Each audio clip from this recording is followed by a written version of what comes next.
We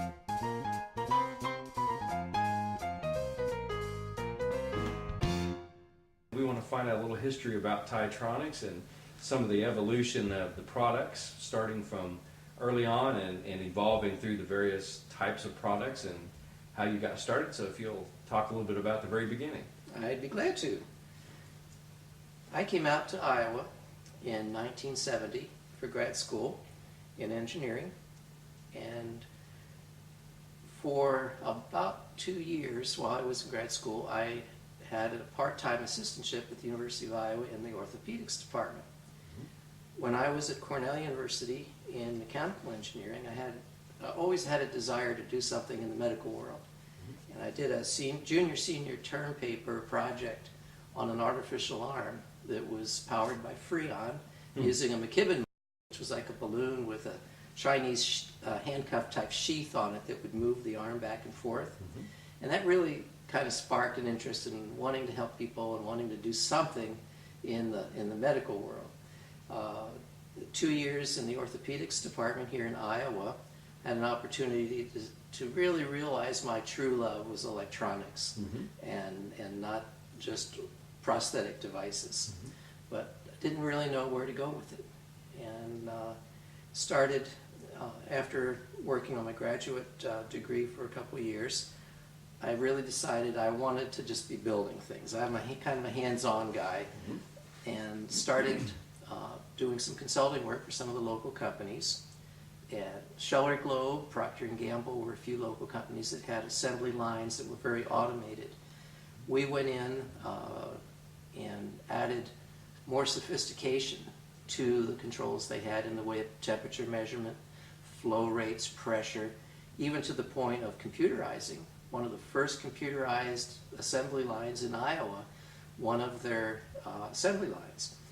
That brought us to where we found ourselves designing different circuits and controls for other companies around the Midwest. And this was just one example. In 1974, we worked on a pocket pager for the University of Wisconsin's new library up in Madison. That was a really kind of a fun project. Just over the years, worked on various projects. This was a power control circuit for a motor speed control system for a company in Illinois. Roger, you had mentioned the pocket pager. It actually had voice capabilities. Yes, we had a little chip from England that would take 3 sequential tones and only turn on one particular pager. And then we could talk through that pager. It was kind of a very novel project. Took about a year to finish. It was 1974. 74. But most of the projects we did involved industrial applications, measuring temperature, pressure, flow rates, and then controlling machines to hold a tight tolerance on whatever the product was that was being manufactured. One of the last projects we did before sort of moving back into the world of working with people was a temperature controlled roofing machine. And it was our first involvement using an infrared detector, looking at the surface temperature of a flat membrane rubber roof that was being welded with hot air on the overlap. The operators would tend to run the machines really fast to get done fast, and they would just sort of stick the lap together and a good windstorm would open it up. We were asked to develop a control system for the machine that would not allow them to do that. It would only allow the machine to move as fast as the hot air could heat the rubber up to the right temperature for a good seal. When we did that project, it took about a year to stabilize and make an off-the-shelf sensor reliable enough to work in the environment of a roof, where we'd have to work from very cold in the winter to very hot in the summer, and yet maintain a very accurate temperature measurement. So this was a type of inspection device? Yes, both controlling the machine as well as an inspection device. We could also find hot spots in a roof that had been tarred to make sure that 10 hours later that night it didn't catch on fire. So an inspector could walk along and spot for hot areas. Right. After working on that project, it kind of occurred to me that I had remembered back when I was in the orthopedics department that the physical therapy students would always come in and use our chart recorders and little thermistors and run them up and down people's backs. And I thought, this is perfect. And it's infrared, they wouldn't even have to touch a person. So I started asking around who in the medical world uses temperature. I talked to some physical therapists, and they mentioned that by looking for hot spots on the back, they sometimes had a better idea of where to work and where a patient needed some help. So I asked around a little further, well, you know, who can I talk to, and who in the other aspects other than just physical therapy would use such a measuring device. And someone said chiropractors, sometimes they will measure temperature on a person's back. I'd never been to a chiropractor, didn't know anything about chiropractic. So at this point you've jumped from looking at roofs to now chiropractic. Yes, after spending 2 years developing a really sensitive infrared temperature gauge, I thought, now here's an application that is both engineering and also back in the area that I always wanted to be in, and that was working with people. Right around this point in time, I had lifted an engine out of a Subaru that I was working on and hurt my back. And now, not only did I know I needed to talk to a chiropractor, I really needed one now. And so I sought out in Iowa City. I asked around. I didn't know what they did. I assumed that they could hurt you because, you know, you just think of them pulling. And so I asked around, who's the most gentle chiropractor in Iowa City? There was a recent graduate from Palmer. Her name was Dr. Helen Farrell. She was in her mid-40s and just graduated. Kind of a second career for her. And they said that she was very gentle. And so I made an appointment, and I went in on a Monday morning, and Dr. Farrell brought me up to a room that had a table in it, and left me alone in there, and she said, I'll be back, I've got another patient I'm working on. I just assumed, since they worked on your body, that it was easier if they could get to your body. So I took all my clothes off and lay down on the table, and Dr. Farrell came in and never said a word. She did the leg checks and explained to me what she was checking, and adjusted me with an instrument I learned later was called an activator, and told me that she wanted to see me again in 2 days. Totally professional, never said a word. Never broke a stride, never said a word.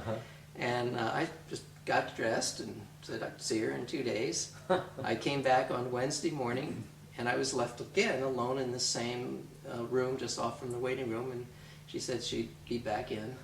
And she came back in, and just before she left, she said, by the way, Mr. Titone, you do not need to disrobe. And I felt about that. Okay. So that was your first chiropractic That was my first experience with a chiropractor. And she did very much help my back.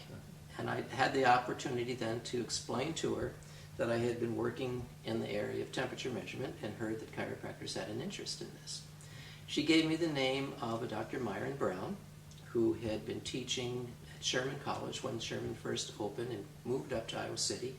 And she knew that he had some temperature measuring instruments, and sent me out to visit with him. And I went out and met with Dr. Brown, and he was seemed very excited to have an engineer come into his office. And the first thing he did is he took this Pierce Stillwagon DTG infrared temperature flat pack for measuring temperature, and said, can you do anything with this? He said, it just drifts all over the place. I can't trust it. I can't get the same reading twice on the same patient. And after I just took one look at it, and having worked 2 years on this roofing machine to stabilize its sensor, I knew immediately what needed to be done. So I was excited. I took it home, took it back to our lab, and took it all apart, used some modeling clay that my son had to put a little more mass around the sensor, put a barrel in front of it, a lens, increased the gain and recalibrated it, and brought it back to him. And I got a call about 2 days later, and he said, you need to come back here. And I said, what's the matter? And he said, this thing really works. I said, well, then what's the matter? And he said, well, just come back. So now you're, at this point, a patient and an inventor. I guess. Yeah. So I went back to his office, and we sat down, and he started to talk to me about chiropractic. And he explained how B.J. Palmer ran the clinic back through the 20s and 30s and 40s. And he showed me a thermocouple device that he had in his office that was used by Dr. Palmer, invented by Dr. Evans, who turns out was an engineer who later became a chiropractor, and worked with BJ on developing the NCM, which had used thermocouples, and they would move this up the back. And they also had a little machine called a tempometer, which was a lead screw with a hook on it that would hook onto the NCM, and a foot switch would pull this up at a constant rate up the back. At the same time, the chart paper was running in the chart recorder, so there was a one-to-one correspondence between the temperature at every level and the actual position on the patient's back. Dr. Brown took me to Dr. Crowder's office in Davenport. Dr. Crowder unfortunately passed away about a year ago, but was very interested in instrumentation. He had instruments everywhere, antiques, beautiful museum quality pieces that he used every day, and one of them was the tempometer with a NCM. And he scanned me, and with the thermocouples you really need to contact the skin, and there were some tears starting to come out of my eyes when he got up to the occiput. That's how Dr. Crowder scanned. And he got very reliable readings, and I was told it took about 2 years to become proficient with a thermocouple to get your graphs to overlay, proving to you that you were getting the correct data. So he and Dr. Brown challenged me. They said, what we really would like is a non-contact infrared instrument, very much like the one you fixed for us, but we need 2 probes because we want to look at the temperature difference across the back. And I thought, well, I didn't really understand yet what all had to do with measuring temperature and why it was important. We had a lot of other projects, as you could see. Our whole business was developing new products for other companies, and I kind of would at night think about this idea of what they wanted and worked on it weekends now and then. Finally, I had a prototype that we put together. In fact, this was that prototype. Dr. Brown was still, at the time, had quite a bit of contact with Sherman College, and when he was there, we went out to Sherman with this prototype, and Dr. Ralph Boone at that time was writing some software to analyze these patterns that everybody kept talking about, and I didn't really understand yet. And the year of this prototype was when? This was 1984, 1985, okay. Right in there. We had the ability to bring temperature in electronically into a computer, and Dr. Ralph Boone and one of the students then at the time, Malcolm Stort, who's now a chiropractor, did the software for them. They had the software to analyze when 2 curves looked very similar, the same shape. And I was starting to get the idea that if someone's temperature pattern on their back was not changing and always the same difference from every time you graph them, that something was wrong. And that chiropractic intervention could bring back balance, and along with that, somehow, people just got better. Whatever their symptoms were, a lot of times would just disappear once temperature symmetry came back. So I was starting to get You're on to something here. Yeah, I figured there's something going on here, and I want to know more about it. Right. So I pursued more seriously at that point the development of the very instrument that Dr. Brown had asked for. I knew that if someone was going to compare graphs from visit to visit, not only was the temperature reading important, but also the distance. Just like the old NCM with the tempometer, you wanted every graph to read the same temperature levels at that point on the back every visit, so that you could compare them like a fingerprint and say, is this person locked or not changing? Is the body not reacting to the environment? Right. So you're trying to figure out a way to make this repeatable. Make a way to measure distance. And the darn problem was with the spine is that your spinous processes stick out sometimes on people, more than some on others. And so how do you get up near the skin and measure with a roller or some device and still allow for the middle of the back to kind of move in and out. So we came up, our first thought was a wheel that would move out of the way. So as you're rolling up the back, that wheel could move in and out as you rolled up the spine. And we took on the wheel, we made lots of little holes and had a little LED and a photocell, so that as the wheel turned, it would break the light beam, kind of like walking into a department store and the bell rings. Right. Same concept, and that would tell the computer how far you were on the back. The problem was, with all this motion and wires and things, it took over 2 days just to build one of these. And never knew how long all that would last with all those moving parts. So we were at a dead end for a while. One of the classes that I was teaching for Procter & Gamble, we taught electrical safety classes and to their maintenance people, happened to see, the students saw this sitting on our lab bench and asked what it was, what we were doing, and I explained that we were working with chiropractors and we were going to measure temperature on 2 channels, and we had to roll up the back, but this was just too difficult to work with. And one of the students said, "Well, golly, why don't you just put a wheel under each barrel?" And I went, "Oh, that would never work." I just went on to something else, and as soon as they left that night, we had a wheel under each barrel. And it really did solve the problem. And as you saw in some of our literature and pictures of our instrument, that's exactly what we did. And it made it very manufacturable. The first production model was the C2000, and that had a straight handle very similar to this, but it was a little difficult when you got into the cervical spine to make those grafts. After we built the C2000, that's when I really had an opportunity to watch these grafts in real life on my family members, myself, and started realizing that what Dr. Brown and Dr. Crowder had told me about these patterns was absolutely true. I mean, you almost have to see it for yourself to believe it. I had grafts on myself at this point, 1-2 years apart, that overlaid on top of each other as if someone had traced them. And I thought, there's something to this that no one ever mentioned at the University of Iowa hospitals and clinics when I was there for 2 years. And I asked around. Nobody could explain to me, other than the chiropractors, why this was going on and the philosophy of making this graft straight.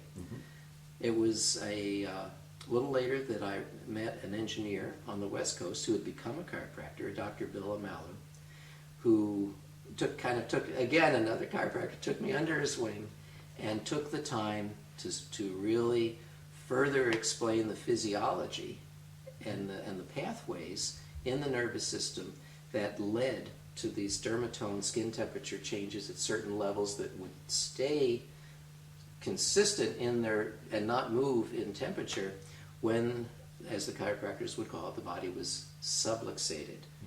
That was a word I'd never heard either.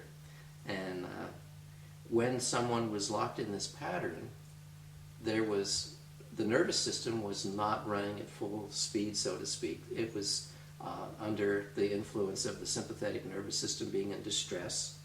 And I learned then that other organs in the body could also suffer from a lack of the blood flow and nutrients they needed when the sympathetics kind of kicked your body into that fight or flight stage. And which everyone, that I understood. I remember that from high school biology, where you're when you're in that excited state, that your system will divert most of the energy and blood to muscle, so you could literally fight or run away from the bear that was chasing you.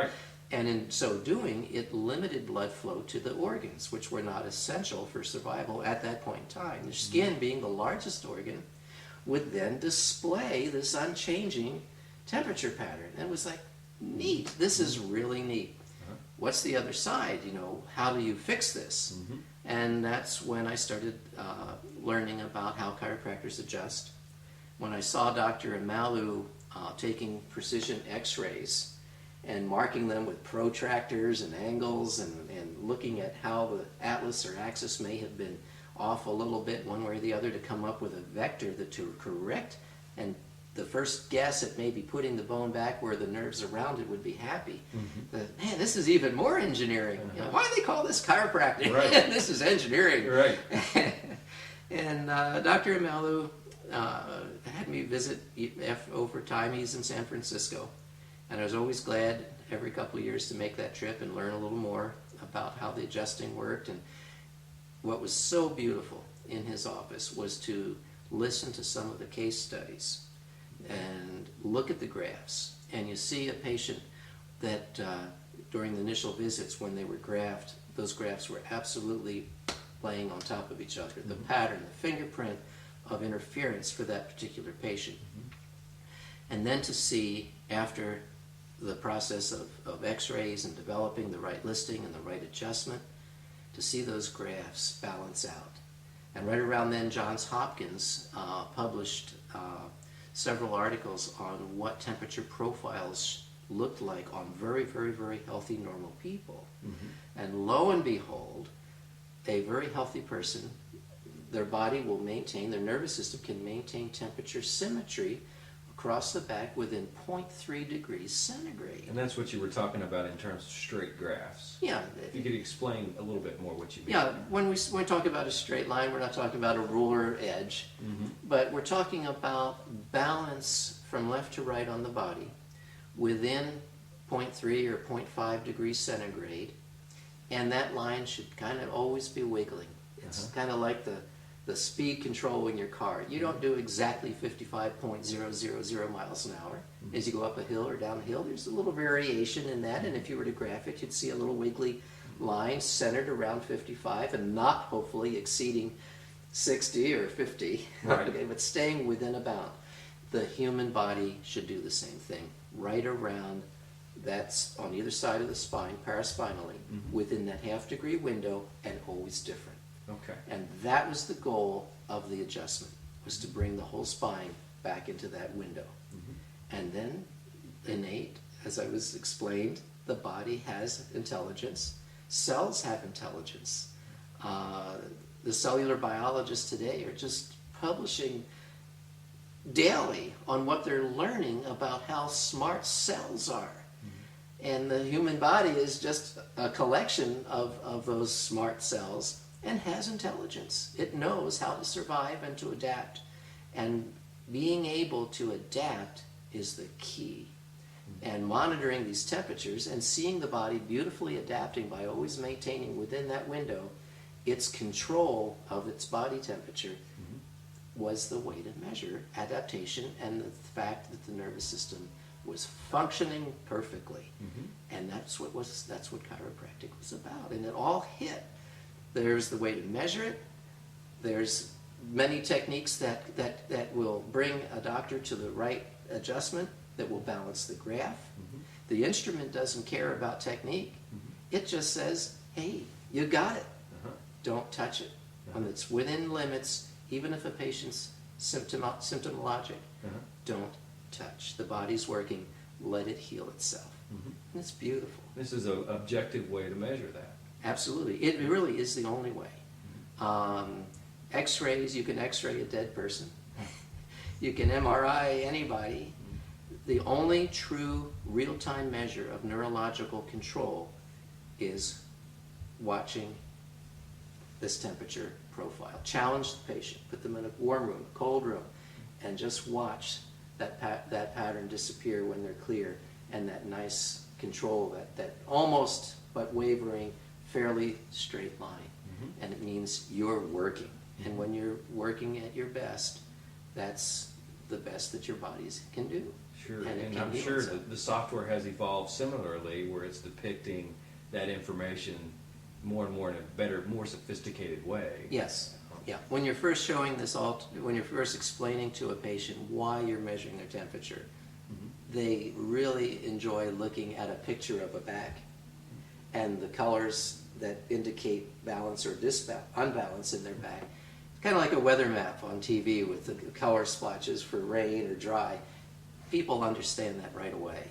And it's interesting that once they kind of get the picture of what you're doing and the reason for it, all of a sudden that line graph and the fingerprint of their sickness starts to become interesting too, and they understand it, especially kids. We had an instance where a 10-year-old knew what his graph of interference looked like, and one of the doctors adjusted him one day and did a post scan to check to make sure that the adjustment did what he wanted it to do, and the 10-year-old turned around and looked at the computer monitor and saw that the graph hadn't changed.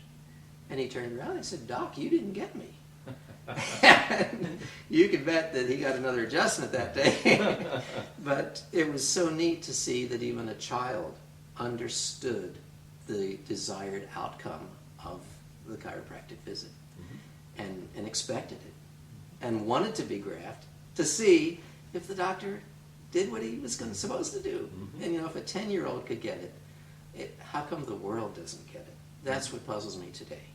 How, but things are changing. I am told that the utilization of chiropractic in this country in 2002 hit 12.8% across the whole country. And there's a statistician friend of mine that said, in the medical field, said when that hits 13 or 14%, the utilization will probably go exponential. And so it sounds like more and more people are understanding that for wellness care, for health care, that their nervous system needs to work, and it's only the chiropractor that can really do that. That And this education is exciting. getting out, and that's We have a fair number of just people that are hitting our website that see the instrument and call and ask, who around me has your instrument? Because I believe I can trust that person to take care of me. And the patients are getting quite educated. The internet has changed a lot of things in the medical world, which is neat for chiropractic, because no one really. Look at me. I was 40 years old and never been to a chiropractor. Had no idea what they did, and I thought I was a educated person, and I was clueless as to how the body really worked, what was important, and who it was out there. Who out there had the ability to make the kind of changes that would ensure organic well-being. And not to say, at one time I cut my leg with a chainsaw almost off, and I was awful glad that the medical doctor knew how to put it back together and sew it up. So I'm not knocking medicine. It has its place. But for wellness care, man, you've got to keep the nervous system running right. BJ was absolutely on the money with his clinical expectations of balancing those temperatures. very good. I just want to show you some of the toys I've collected. Sure. Not toys. One of the doctors was kind enough to send me this model of it was called the Synchrotherm.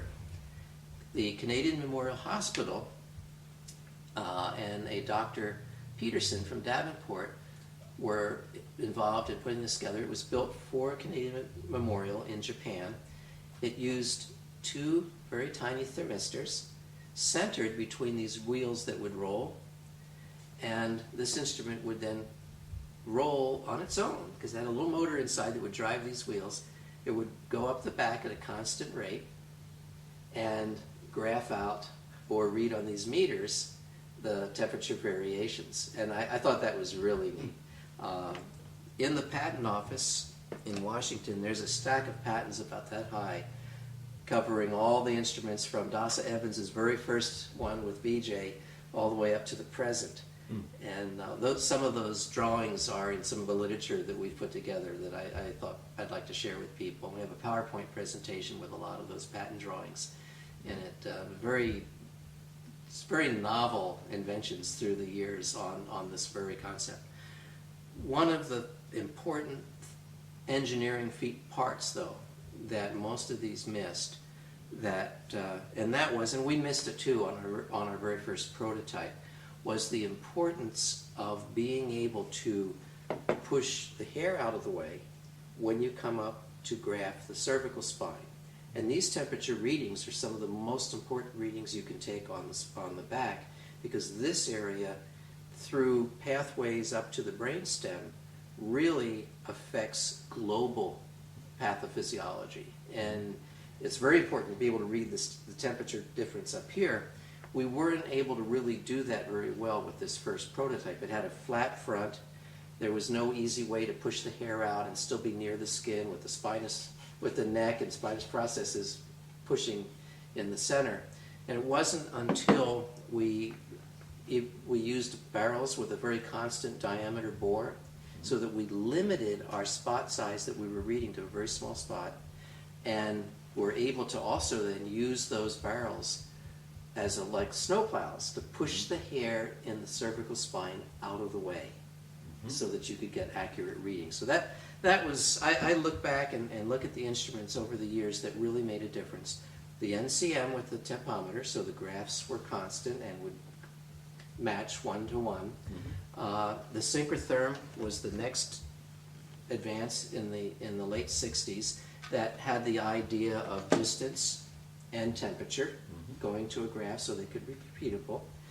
And then following that, it was the big brother of this prototype, the C2000, that really brought it together using infrared technology, computer technology, so you could store your graphs and overlay them.